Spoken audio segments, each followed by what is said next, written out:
From the years 1890 to 1920, the Progressive Era took place. During this time, Theodore Roosevelt coined the term muckraking in his 1906 speech, The Man with the Muckrake, which was a reference from the novel Pilgrim's Progress by John Bunyan. However, muckraking may not have had the success it did if it wasn't for S.S. McClure and John Sanborn Phillips. They were the founders of McClure Magazine, which was the first affordable magazine for the everyday working class. The founders hired journalists to uncover scandals with major companies and sometimes the government. Some famous muckrakers in McClure Magazine are Ida Tarbell, who wrote about the oil company, Ray Stannard Baker, who wrote about the steel company, and Lincoln Stephan, who wrote a series called The Shame of the Cities.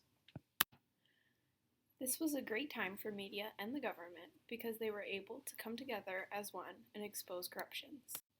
Upton Sinclair wrote The Jungle in 1906, which was about immigrants who lived harsh, exploited lives in the United States. His book helped uncover problems immigrants had and shared the information with the public. Doing this helped create a bond between the public and journalism.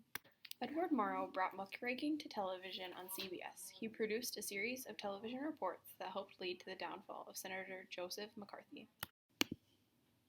Working thesis tonight is this quotation.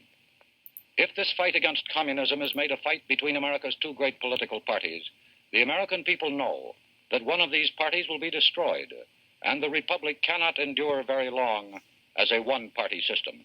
We applaud that statement. This is one of the first times muckraking truly affected the population due to television.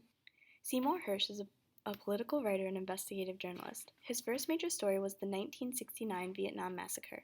He then spent the following 40 years uncovering CIA plots and government mischief in the Middle East, which created trust between him and his audience. Woodward and Bernstein were reporters for the Washington Post, and they discovered the Watergate scandal. By reporting this scandal, they showed the public that the media isn't just a player for the government. Julian Assange is a former hacker and software programmer who created WikiLeaks. Anyone can leak government documents using this. Although this isn't considered a traditional journalism, it is considered a major benefactor because it allowed the public to share documents with each other and have access to things that the government may have been trying to hide. There are many restrictions within media today, and this has caused original muckraking to fall apart. Journalists today are required to fact-check everything, whereas muckrakers did not do that. Investigative journalism is the new version of muckraking. However, investigative journalism is about finding the scandal and uncovering the facts. Muckraking stories could be described as more dramatized to really capture the public's attention. Without muckraking, scandals within businesses and the government could still be hidden from the public's view. Without muckraking, fact-checking investigative journalism never would have surfaced. Without muckraking, America could be a more corrupt nation. Without muckraking, the public would be less informed. Muckraking has shown the public that not only is it important to be informed, but it is part of being American, being able to see what used to be hidden.